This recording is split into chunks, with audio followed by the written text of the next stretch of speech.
중국의 한 매체에서 한국에 대해 심층 취재한 내용이 많은 비판을 받고 있습니다. 심지어 중국 정부에서 심도 깊은 조사까지 이어지면서 뒷돈을 받은 게 아닌가 하는 의문까지 제시하는데요. 도대체 한국에 관한 내용이 무엇이었을까요? 여러분의 좋아요 버튼에 힘을 얻어 비디오를 재생하겠습니다. 바로 지금 오늘의 사연 시작하겠습니다. 저는 중국 국영방송국에서 20년 넘게 뉴스 앵커로 활동하고 있는 리샹입니다. 오랫동안 뉴스를 진행하며 많은 사건을 다뤄왔지만 언제나 기본 원칙은 변하지 않았습니다. 언론은 감정을 배제하고 사실을 바탕으로 공정하게 보도해야 한다는 것. 물론 현실적으로 모든 뉴스가 완벽하게 객관적일 수는 없습니다. 특히 중국의 공영매체에서 국제 뉴스를 다루는 경우 국가적 관점을 고려해야 하는 부분이 있기 마련입니다. 하지만 그럼에도 불구하고 저는 항상 팩트를 기반으로 한 보도를 해야 한다는 신념을 가지고 있습니다. 요즘 들어 점점 불편함을 느끼는 부분이 있습니다. 특히 한국 관련 보도에서 부정적인 시각이 너무 강조되는 점이 거슬렸습니다. 한국과 중국의 관계는 복잡하게 얽혀 있는 만큼 어느 한쪽의 시각만을 강조하는 것은 위험할 수 있다고 생각했습니다. 형님, 요즘 한국 애들 하는 거 보면 답이 없어요. 완전히 반중 정서를 앞세우고 있잖아요. 국제부 기자 저우밍이 회의실에서 저를 바라보며 말했습니다. 저우밍은 저보다 12살 어린 후배이지만 워낙 똑똑하고 추진력이 강한 기자였기에 저는 늘 그를 신뢰했습니다. 최근 몇 년 동안 그는 탐사보도를 통해 빠르게 입지를 다졌고 특히 한국 관련 뉴스에서 강한 논조를 유지하면서 스타 기자로 떠올랐습니다. 한국은 원래부터 중국을 싫어했어요. 언론 보세요. 시민 반응 보세요. 겉으로는 괜찮은 척하지만 속으로는 우리를 배척하는 거 뻔하지 않습니까? 저우밍은 마치 이미 결론이 난 듯한 어조로 말했습니다. 강한 자신감이 묻어나는 말투였습니다. 사실 그동안 저도 한국 관련 보도를 진행하며 양국 간 감정이 복잡하다는 것을 알고 있었지만 그의 발언처럼 단정적으로 말할 수 있는 문제는 아니라 생각했습니다. 내가 말하는 것처럼 한국이 정말 반중 감정이 강하고 중국인을 배척하는 나라라면 그걸 직접 경험한 후에 보도하는 것이 더 신뢰도가 높지 않을까? 제 말에 회의실이 잠시 조용해졌습니다. 직접 경험한다고요? 저우밍이 의아한 표정으로 저를 바라봤습니다. 그래, 우리 둘이 직접 한국에 가서 취재해 보자는 거야. 내 말이 사실이라면 내가 그 결과를 인정하고 뉴스에서 가장 먼저 다루어 줄게. 하지만 만약 내가 잘못 알고 있었던 부분이 있다면 그 부분을 인정해야겠지. 저는 저우밍을 똑바로 바라보며 말했습니다. 회의실에 있던 기자들이 흥미로운 듯 저희의 대화를 지켜보고 있었습니다. 형님, 진짜로 한국에 같이 가서 확인해 보자는 겁니까? 저우밍이 저를 빤히 쳐다보았습니다. 그래, 그래야 확실하지 않겠어?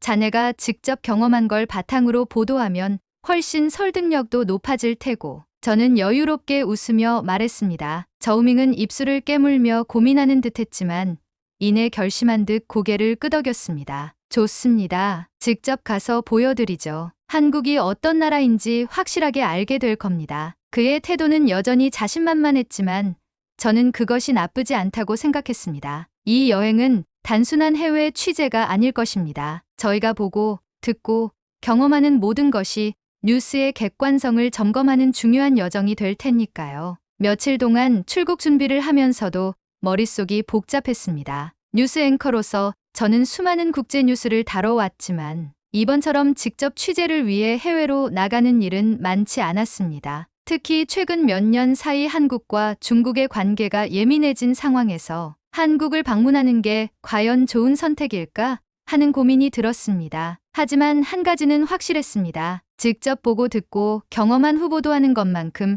신뢰를 줄 수 있는 방법은 없다는 것. 형님, 표 예약했습니다. 수요일 아침 출발이에요. 국제부 기자 저우밍이 제 자리로 와서 말했습니다. 그는 언제나 추진력이 강한 사람이었고 이번에도 빠르게 움직였습니다. 잘했네. 숙소는 어디로 잡았어? 서울 시내에 있는 호텔이요. 이동하기 편하고 주변에 필요한 시설도 다 갖춰져 있더라고요. 저우밍은 자신만만한 얼굴이었습니다. 그런데 출발하기 전에 이것 좀 보셔야 할 것 같습니다. 그가 건넨 서류를 펼쳐보니 최근 몇 년간 한국과 중국 간의 갈등이 담긴 뉴스 기사들과 SNS 반응이 정리되어 있었습니다. 형님, 요즘 분위기 보시면 아시겠지만 한국에 대한 반응이 점점 더 안 좋아지고 있어요. SNS만 봐도 댓글들이 난리잖아요. 저우밍은 화면을 넘기며 중국 내 SNS에서 퍼지고 있는 반한 감정을 보여주었습니다. 기사마다 한국을 비판하는 댓글이 가득했고 그 중에는 감정적으로 격앙된 내용도 많았습니다. 확실히 사람들이 감정이 격앙됐네. 저도 SNS 반응을 보며 조용히 말했습니다. 기자로서 저는 이런 흐름이 어떻게 만들어지는지 알고 있었습니다. 뉴스의 보도 방식, 정치적 이해관계, 역사적 요인 등이 맞물리면서 감정이 더욱 증폭될 수도 있다는 것. 그래서 제가 걱정하는 거 아닙니까? 한국에서는 우리를 반길까요? 솔직히 말해서 겉으로는 친절한 척할지 몰라도 속으로는 다를 수도 있죠. 저우밍이 말하며 고개를 저었습니다. 그건 직접 가서 확인해보면 알겠지. 미리 결론부터 내릴 필요는 없잖아. 그렇게 저희는 한국행 비행기에 몸을 실었고 인천국제공항에 도착하게 되었습니다. 저는 여권을 손에 쥐고 입국 심사대로 향했습니다. 공항 내부는 깔끔하고 체계적으로 정돈된 모습이었습니다. 출입국 심사는 예상보다 빠르게 진행되었고 절차도 복잡하지 않았습니다. 자동화된 시스템 덕분인지 대기 시간도 길지 않았고 직원들도 능숙하게 업무를 처리하고 있었습니다. 그때 한 공항 직원이 저와 저우밍에게 다가왔습니다. 필요한 도움 있으세요? 유창한 중국어였습니다. 저우밍과 저는 순간적으로 눈을 마주쳤습니다. 아, 괜찮습니다. 감사합니다. 제가 반사적으로 대답하자 직원은 가볍게 고개를 숙이며 미소를 짓고 다시 자리로 돌아갔습니다. 공항이라 그런 거겠죠. 외국인들이 많이 오니까. 저우밍이 어깨를 으쓱하며 말했습니다. 공항 내부를 걸으며 주변을 둘러보니 곳곳에 안내 표지판이 보였습니다. 모든 안내 문구는 한국어, 중국어, 영어, 일본어까지 표기되어 있어 길을 찾는데 어려움이 없었습니다. 한국 공항 시스템이 잘 갖춰졌다는 말은 들었지만 이렇게까지 체계적인지는 몰랐네. 저우밍이 주변을 둘러보며 말했습니다. 그러게, 출입국 심사도 오래 걸릴 줄 알았는데 생각보다 빨리 끝났고 공항에서의 첫인상은 예상보다 훨씬 정돈된 분위기였습니다. 하지만 공항은 어디까지나 외국인을 맞이하는 장소이니 실제 한국의 분위기가 어떨지는 이제부터 확인해야 했습니다. 공항에서 택시를 타고 서울 시내로 향했습니다. 창밖으로 보이는 풍경은 예상보다 정돈된 모습이었습니다. 넓고 깨끗한 도로, 정리된 간판, 그리고 고층 빌딩들이 조화를 이루고 있었습니다. 거리를 따라 설치된 대형 스크린에서는 광고와 뉴스가 번갈아가며 송출되고 있었고 인도 위를 걷는 사람들은 빠른 걸음으로 움직이며 각자의 목적지를 향해 가고 있었습니다. 도시가 깔끔하네. 도로도 정리가 잘 되어 있고 저는 창밖을 바라보며 말했습니다. 그래도 겉만 번지르르 할 수도 있죠. 직접 부딪혀 보기 전까지는 모르는 겁니다. 저우밍은 여전히 경계하는 듯한 태도를 유지했습니다. 호텔에 도착하자 프런트 직원이 밝은 미소로 저희를 맞이했습니다. 안녕하세요. 예약자 성함이 어떻게 되시죠? 리샹입니다. 리샹 고객님, 한국에 오신 것을 환영합니다. 순간 저는 제 이름을 중국어로 정확히 발음하는 것을 듣고 살짝 놀랐습니다. 체크인을 마친 후 짐을 풀고 잠시 휴식을 취한 뒤 저녁을 먹기 위해 밖으로 나왔습니다. 명동의 식당을 가기 위해 지하철역을 찾던 중 스마트폰 지도가 예상과 다르게 작동하면서 방향을 잃었습니다. 지도를 보며 방향을 찾으려는 순간 한 한국인 할아버지가 먼저 다가와 말을 걸었습니다. 어디 가세요? 한국어였습니다. 저는 순간적으로 당황하며 저우밍을 바라봤습니다. 그런데 할아버지가 스마트폰을 꺼내더니 번역기를 이용해 길을 알려주려 했습니다. 저기서 우회전하면 지하철역이 나옵니다. 번역기를 통해 나온 소리를 듣고서야 우리는 이해할 수 있었습니다. 감사합니다. 저는 고개를 숙이며 인사했습니다. 저우밍 역시 어색한 듯 했지만 작은 목소리로 고맙습니다. 라고 말했습니다. 길을 안내받고 나서도 저는 계속 생각에 잠겼습니다. 낯선 외국인에게 이렇게 먼저 다가와 도움을 주다니 예상과 다르네. 그러게요. 한국 사람들이 중국인을 싫어한다고만 생각했는데 이런 친절은 예상 못했습니다. 저우밍도 조금 당황한 듯 보였습니다. 지하철역을 무사히 찾고 난 후 지하철에 탑승하고 자리에 앉았는데 몇 정거장이 지나자 한 학생이 자리에서 일어나더니 앞에 서 있던 할머니에게 자연스럽게 자리를 양보했습니다. 자리를 양보하는 것이 한국에서 법으로 정해져 있는 걸까요?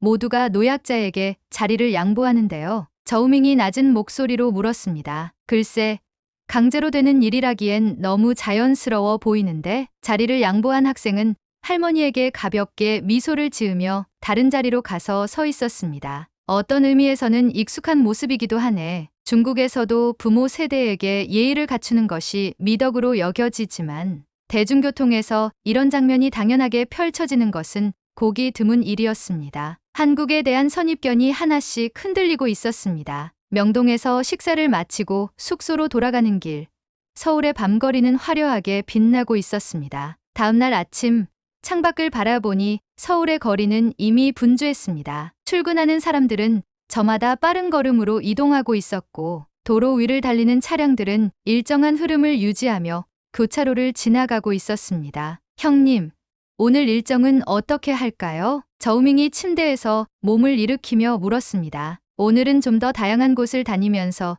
중국인을 대하는 태도가 어떤지 직접 확인해보자. 저는 창문을 열어 바깥 공기를 들이마셨습니다. 예상보다 공기는 차가웠지만 서울의 아침은 신선한 느낌을 주었습니다. 좋습니다. 직접 사람들과 부딪혀 보다 보면 중국의 불만인 사람들을 마주치게 될 겁니다. 저우밍은 노트북을 덮고 비장하게 미소를 지었습니다. 아침을 해결하기 위해 근처 빵집을 찾았습니다. 한국의 베이커리가 유명하다는 이야기를 들었기 때문이었습니다. 가게 문을 열고 들어서자 따뜻한 빵 냄새가 가득 퍼졌습니다. 진열장에는 다양한 빵들이 놓여 있었고 몇몇 손님들은 빵을 골라 쟁반에 담으며 차례를 기다리고 있었습니다. 우리가 계산대 앞에서 기다리고 있을 때였습니다. 앞서 빵을 고르던 한 중년 여성이 무심코 가방을 열다가 지갑을 바닥에 떨어뜨렸습니다. 지갑은 툭 하고 바닥에 떨어지더니 굉장한 양의 현금이 가득 들어있는 모습이 보였습니다. 찰나의 순간 저는 본능적으로 주위를 둘러보았습니다. 한국에서도 이런 상황이 발생하면 사람들의 반응이 어떨까 궁금했습니다. 그때 한 남성이 별다른 표정 변화 없이 조용히 몸을 숙였습니다. 그리고는 지갑을 주워 아무렇지 않다는 듯 중년 여성에게 건네주었습니다. 지갑 떨어뜨리셨습니다. 그의 말투는 무척 담담했습니다. 중년 여성은 순간적으로 놀란 기색이었지만 이내 미소를 지으며 지갑을 받았습니다. 아이고, 감사합니다. 정신이 없었나 봅니다. 별일 아닙니다. 남성은 별다른 말 없이 다시 빵을 고르기 시작했고 빵집 안의 다른 손님들도 아무 일도 없었던 것처럼 각자의 일을 이어갔습니다. 하지만 저는 저우밍과 함께 서로를 바라보며 눈을 마주쳤습니다. 형님, 방금 보셨습니까? 응, 봤어. 한국에서는 저런 일이 그냥 자연스럽게 지나가는 겁니까? 저우밍은 믿기 어렵다는 듯한 표정을 지었습니다. 그러게, 저 정도 현금이라면 누군가는 가져가려고 했을지도 모르지. 중국이라면 아무 일 없다는 듯 주워서 가져가 버렸을 수도 있습니다. 저우밍의 말에 저는 한 번 더 생각에 잠겼습니다. 사실 어느 나라든 정직한 사람도 있고 그렇지 않은 사람도 있을 겁니다. 하지만 방금 본 장면은 한국에서 정직함이 자연스러운 행동으로 자리 잡고 있다는 느낌을 주었습니다. 우리는 조용히 빵을 사서 가게를 나섰습니다. 하지만 빵보다도 그 순간이 머릿속에 강하게 남아 있었습니다. 빵을 먹으며 거리를 걷다가 번화가인 강남으로 이동하기 위해 택시를 탔습니다. 어디로 가세요? 기사님이 한국어로 물었습니다. 저우밍이 스마트폰 번역기를 이용해 목적지를 보여주었고 기사님은 고개를 끄덕이며 차를 출발시켰습니다. 도로를 따라 차가 부드럽게 움직이는 동안 기사님이 조심스럽게 번역기에 무엇인가 중얼거리기 시작했습니다. 손님, 지금 시간이 출근 시간이라 도로 정체가 예상됩니다. 근처 지하철역에서 내려서 지하철 타는 게 더 빠를 수도 있습니다. 그렇게 가는 건 어떠세요? 그 순간 저우밍의 표정이 굳어졌습니다. 뭐라고요? 지금 우리에게 택시에서 내리라는 겁니까? 우리가 중국인이라서 그래요? 그의 목소리가 날카로워졌고 기사님은 순간적으로 당황한 기색이었습니다. 저는 그런 둘을 진정시키고 기사님에게 번역기를 건네며 이야기를 들어보았습니다. 한국에서는 출퇴근 시간에 도로가 많이 막혀 이동 시간이 길어질 수 있다. 그리고 강남까지 가는 거라면 30분 이상은 시간이 늘어날 수 있다. 급하게 가야 하는 일정이면 지하철이 더 빠를 수도 있을 것 같아 추천한 것이다. 택시를 타고 가도 전혀 문제는 없다. 기사님의 말투는 진심으로 걱정하는 듯했지만 저우밍은 여전히 얼굴이 굳어 있었습니다. 형님, 이거 차별 아닙니까? 중국인이라고 일부러 내려서 가라고 하는 거 아닐까요? 그러나 기사는 평온한 얼굴로 번역기에 대고 말을 이어갔습니다. 손님, 오해하지 마세요. 더 빠른 길을 추천한 것입니다. 기사님의 표정은 억울해 보이진 않았고 오히려 젠틀한 표정을 지었습니다. 저우밍은 오해가 풀리지 않았는지 연신 씩씩댔습니다. 하지만 번역기로 자초지종을 모두 들은 후 무언가 깨달은 듯 표정을 바꾸며 가볍게 한숨을 쉬었습니다. 아, 그렇군요. 괜히 오해했습니다. 괜찮습니다. 제가 아침부터 괜히 손님들의 기분을 망쳤군요. 죄송합니다. 기사님은 미소를 지으며 다시 운전에 집중했고 저우밍은 한동안 말없이 창밖을 바라보았습니다. 택시는 다시 조용히 도로를 따라 움직이고 있었습니다. 하지만 차 안의 분위기는 묘하게 어색했습니다. 형님, 제가 너무 성급했죠? 잠시 침묵하던 저우밍이 낮은 목소리로 물었습니다. 솔직히 말하면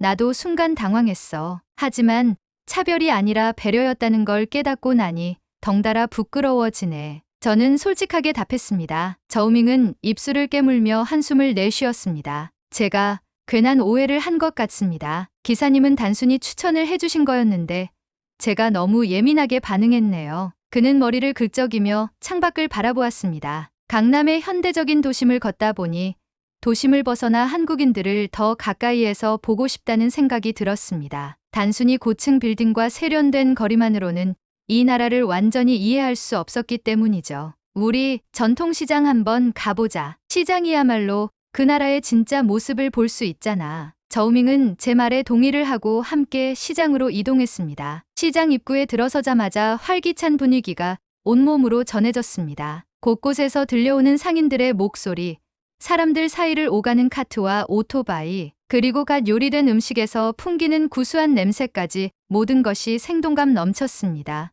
이야, 여긴 정말 살아있는 공간 같아요. 저우밍이 두리번거리며 감탄했습니다. 시장이라 그런지 확실히 사람 냄새가 나네. 저는 시장 골목을 걸으며 가게 하나하나를 구경하고 있었습니다. 한 가게를 지나가려던 순간 나이 지긋한 할머니가 김이 모락모락 나는 떡을 한 조각씩 제게 내밀었습니다. 이거 갓 만든 거니까 맛 한번 봐요. 할머니는 작은 종이컵에 담긴 떡을 건넸습니다. 아, 얼마예요? 공짜야, 공짜.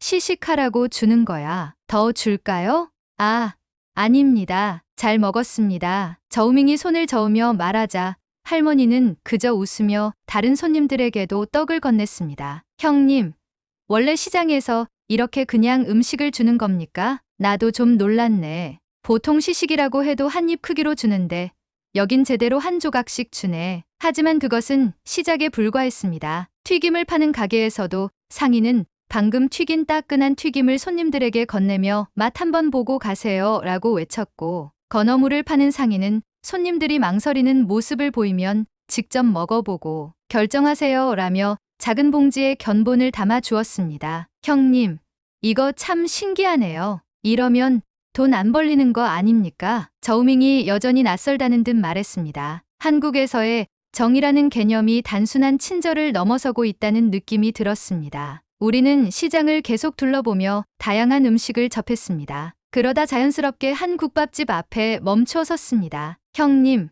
저기서 밥 한 끼 먹고 가죠? 가게 안으로 들어가 자리에 앉자 할머니 사장님이 반갑게 다가왔습니다. 뭘로 드릴까요? 이곳에서 가장 인기 있는 국밥이 뭐예요? 저우밍이 물었습니다. 아, 중국 분들이시구나? 순댓국 많이 드시는데 중국 분들은 낯설 수도 있어요. 아, 괜찮습니다. 현지 음식 경험해보고 싶어요. 그래요?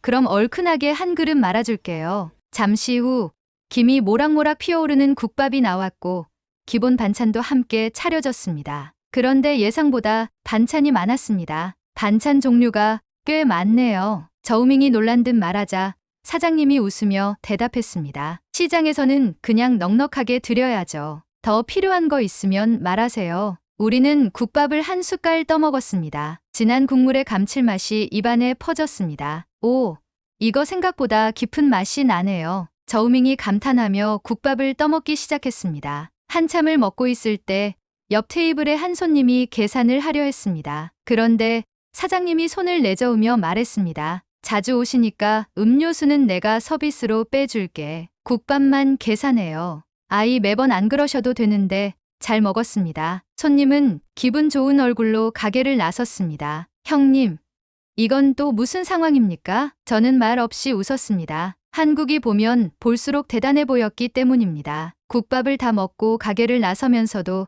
저우밍은 계속 고개를 갸웃거렸습니다. 한국 사람들은 참 신기하네요. 우리는 서비스 받으면 뭔가 더 사야 할 것 같은데 여기는 그냥 주는 느낌입니다. 나도 같은 생각이야. 정이 깊은 문화라는 게 단순한 친절 이상의 의미가 있는 것 같아. 우리는 전통시장을 떠나면서도 계속 한국의 따뜻한 인심에 대해 곱씹었습니다. 이곳에서는 단순한 거래가 아니라 사람과 사람 사이의 온기가 오가는 느낌이었습니다. 숙소로 돌아오는 길, 저우밍이 조용히 한숨을 쉬었습니다. 형님, 오늘 하루도 참 놀라웠네요. 어떤 점에서? 그냥 우리가 생각했던 것보다 한국이 훨씬 따뜻한 곳이라는 게요. 물론 아직 모든 걸 경험한 건 아니지만 최소한 한국 사람들이 기본적으로 남을 대하는 태도가 참 다르다는 건 확실한 것 같습니다. 저는 창밖을 바라보며 그의 말을 곱씹었습니다. 맞아. 우리가 가졌던 선입견과는 다른 점이 많네. 그리고 그게 단순한 우연이 아니라 이곳 사람들의 생활 방식이라는 점이 더 놀랍고. 저우밍은 한동안 말이 없었습니다. 형님, 솔직히 말하면 한국에 오기 전에는 여기 사람들이 우리를 배척할 거라고 생각했습니다. 그런데 오히려 우리를 신경 써주고 별것 아닌 일에도 도움을 주는 걸 보니 괜히 내가 편견을 가지고 있었던 것 같아서 부끄러워집니다. 그의 말에 저는 천천히 고개를 끄덕였습니다. 전통시장의 따뜻한 환대 이후 저우밍과 저는 한국 사람들을 직접 만나보며 인터뷰를 진행하기로 했습니다. 취재의 핵심은 한국인들이 실제로 중국인을 어떻게 생각하는지 직접 듣는 것이었습니다. 서울의 한 카페에서 나오는 직장인 2명을 만나 인터뷰를 시작했습니다. 중국에 대해 어떻게 생각하시나요? 질문을 받은 남성이 살짝 고민하더니 조심스럽게 대답했습니다. 솔직히 말하면 예전에는 중국에 대해 부정적인 인식이 별로 없었어요. 그런데 최근 몇 년 동안 일부 중국 관광객들이 법을 지키지 않거나 위생 문제를 일으키는 걸 보면서 반감이 생긴 것도 사실이에요. 그럼 중국인들을 싫어하시는 건가요? 저우밍이 조심스럽게 물었습니다. 아니요, 그건 아니에요. 모든 중국인이 그런 것도 아니잖아요. 한국에도 예의 없는 사람들이 있는 것처럼 중국도 그런 사람들이 있는 거겠죠. 그런데 뉴스나 인터넷에서는 극단적인 모습만 강조하다 보니 서로에 대한 오해가 쌓이는 것 같아요. 또 다른 인터뷰 대상은 한 중년의 한국인 상인이었습니다. 중국인 손님들도 많이 오시죠? 네. 예전에는 정말 많았어요. 코로나 이전에는 중국 단체 관광객들이 특히 많았죠. 그럼 중국인들에 대한 인식이 어떠신가요? 솔직히 말할까요? 그는 잠시 주위를 둘러보더니 차분한 목소리로 말을 이어갔습니다. 솔직히 말하면 일부 중국 관광객들 때문에 힘들었던 적도 있어요. 가게에서 막무가내로 가격을 깎으려 하거나 음식을 남기고 가는 경우도 많았거든요. 그런데 그렇다고 해서 모든 중국인들을 싫어하는 건 아닙니다. 예의 바르고 좋은 분들도 많았어요. 뉴스에서는 극단적인 모습만 부각하니까 오해가 생기는 거죠. 저우밍은 인터뷰 내용을 메모하며 묘한 표정을 지었습니다. 형님, 저 뭔가 좀 부끄러워집니다. 어떤 점에서? 우리는 한국이 무조건 반중 감정을 가지고 있다고 생각했는데 사실 한국인들도 우리가 자기들을 싫어한다고 생각하고 있었던 거 아닙니까? 그의 말에 저는 조용히 고개를 끄덕였습니다. 맞아. 결국 서로 오해하고 있었던 거지. 저우밍은 한숨을 쉬며 메모장을 덮었습니다. 형님, 저희가 들은 말들 그대로 보도해야겠죠? 당연하지. 기자라면 우리가 경험한 걸 그대로 전해야 해. 하지만 이걸 보도하면 반발이 있을 겁니다. 그래도 우리가 본 진실이야. 저우밍은 깊은 생각에 잠긴 듯 했지만 곧 결심한 듯 고개를 끄덕였습니다. 한국에서의 취재를 마친 뒤 우리는 중국으로 돌아왔습니다. 그리고 얼마 지나지 않아 제가 맡은 생방송 뉴스에서 한국 취재에 대한 질문을 받았습니다. 저우민 기자, 한국에서 직접 보고 들은 것들을 소개해 주시죠. 제가 질문하자 저우밍은 준비한 원고를 보다가 이내 결심한 듯 고개를 들고 말했습니다. 우리가 흔히 듣는 한국은 중국인을 싫어한다는 말은 사실이 아니었습니다. 방송국 스튜디오는 순간 정적에 휩싸였습니다. 한국인들은 법을 지키지 않는 일부 중국인들에 대한 반감을 가질 수는 있지만 전체 중국인을 싫어하는 것은 아니었습니다. 오히려 우리가 한국을 오해하고 있었던 것 같습니다. 그 말은 그동안의 보도가 과장되었다는 뜻인가요? 저는 조심스럽게 되물었습니다.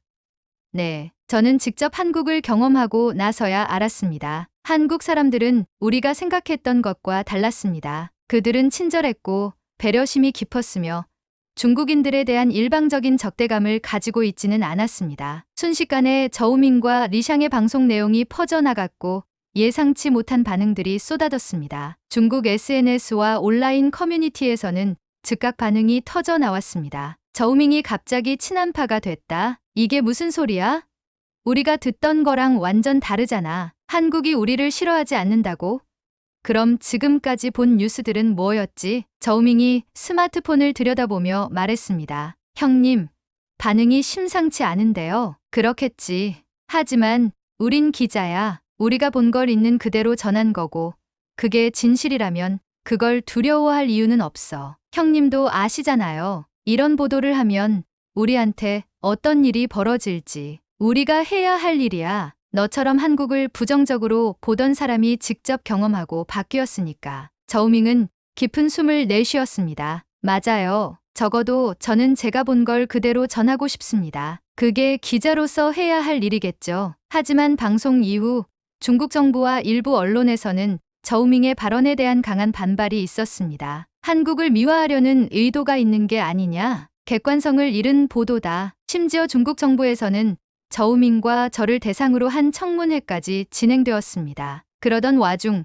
한국에서의 경험을 공유하는 사람들도 하나둘씩 나타나기 시작했습니다. 나도 한국에 가봤는데 생각보다 사람들이 친절하더라. 저우밍 기자가 맞는 말 하는 것 같아. 한국이 우리를 싫어한다는 건 과장이 많았어. SNS에는 저우밍의 보도를 지지하는 댓글도 빠르게 늘어나고 있었습니다. 앞으로 제 방송 인생이 어떻게 될지 짐작할 순 없습니다. 하지만 한 가지 확실한 건 있습니다. 진실은 경험을 통해서만 알 수 있다는 사실을 우리는 이번 취재를 통해 깨닫게 되었습니다. 오늘의 사연은 여기까지입니다. 중국에서 이런 반응들이 나온다는 게 믿기질 않는데요. 여러분이 생각하는 중국의 첫인상은 어떤지 댓글로 남겨 감동 비디오의 마지막을 장식해주세요. 오늘의 비디오가 공감이 되신다면 구독, 좋아요 한 번씩 부탁드리겠습니다. 그리고 여러분의 댓글은 제게 큰 힘이 됩니다. 다음엔 더 흥미로운 사연으로 여러분을 찾아뵙겠습니다. 시청해주셔서 감사합니다.